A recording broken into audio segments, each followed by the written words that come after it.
गोरखनाथ मल्हारी भालेराव सोडवा या गटातून उभा राहिलेलो आहे.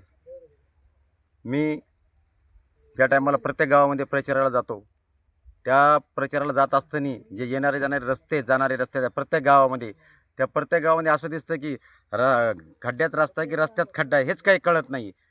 जिकडे तिकडे बाबा कुठल्याही गावाला जावं, तुमचा हिवरा असेल, तुमचं पांगरा असेल, तुमचं आडगाव असेल, तुमचं गोविंदपूर असेल, मरसूळ असेल, सुडावा असेल, हे स्वतःच्या गावाला पण रस्ते नाही त्यांची जाण्यासाठी.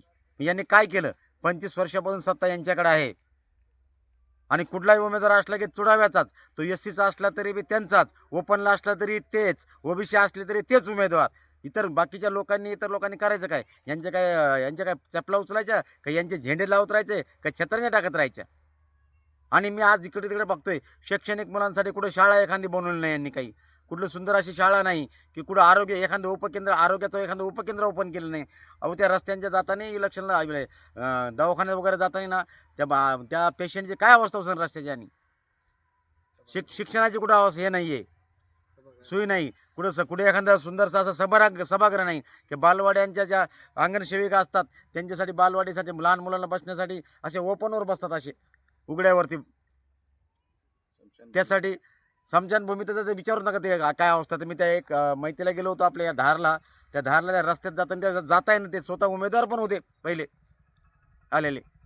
तर माझे आणि अजून हे जर आता असा पैशाच्या जीवावर इलेक्शन लढवत असतील, हे लोक जर पैशाच्या जीवावर सगळ्या गोष्टी, तर जनता फार हुशार झाली. या टायमाला जनता त्यांना दाखवून देईल की पैसा काय असतो आणि आमच्या मताची किंमत काय असते ते. त्याच्यानंतर बाकीच्या काही गोष्टी आहेत अशा की ते म्हणतात की आम्ही पैशाच्या जीवावर सगळं पैशाचा महापूर आणू, हे करू. पण जनता या टायमाला ऐकणार नाही. जनता ही आमच्याच पाठीशी राहणार आणि आम्हालाच निवडून देणार. ह्या जनतेने ठरवलेलं आहे. हे इलेक्शन आहे ना, हे मतदानच जनतेने आता हातात घेतलेलं आहे. कारण त्यांना सगळ्या ठिकाणी 35 वर्ष झाले आज सगळी फसवाफसवी चालू आहे त्यांची. ह्या वर्षी करू, 5 वर्षानंतर करू, आणि गेल्यानंतर प्रत्येक गावात जातात, आमचं चुकलं, आम्ही ह्या वर्षी आता निवडून आल्यानंतर परत करू. पण हे काही करणार नाहीत. जनता स्वतः त्यांना कुठे येऊ देत नाही. आश्वासन दिलेत, खोटे नाटे आश्वासनं बोलायलेत, काही पण बोलायलेत. आणि आता ते कुठेतरी आवईला बोलले होते, आवईला की मी ते एक साधा फोन केला त्यांनी की मी 33 किवी आणून देतो. अहो, यांनी 35 वर्ष 33 किवी का आणून दिलं नाही? आत्ता 33 किवी आणायचा टाईम आहे का? किती जनतेला किती दिशाभूल करतात लोकांची. जनता नागरिक आता सुजाण झालेली आहे, मतदार सुजाण झालेला आहे. मतदाराने ठरवलेलं आहे की या टायमाला मशाल या चिन्हाचं बटन दाबून आपण या तिन्ही उमेदवाराला निवडून देणार आहात.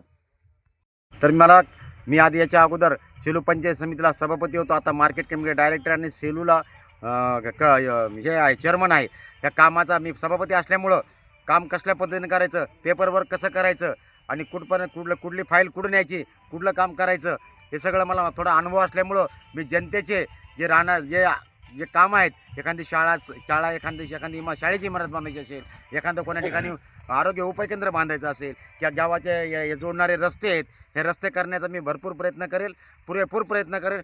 जनतेने मला आशीर्वाद दिला तर मी जनतेच्या सेवक म्हणून, एक जनतेचा पाईक म्हणून, एक जनतेचा नोकर म्हणून राहीन आणि त्यांचे जे काही मूलभूत सुविधाच्या हक्काचे प्रश्न आहेत ते सोडवायचा प्रयत्न करेल. एवढं मीच तुम्हाला सांगू इच्छितो.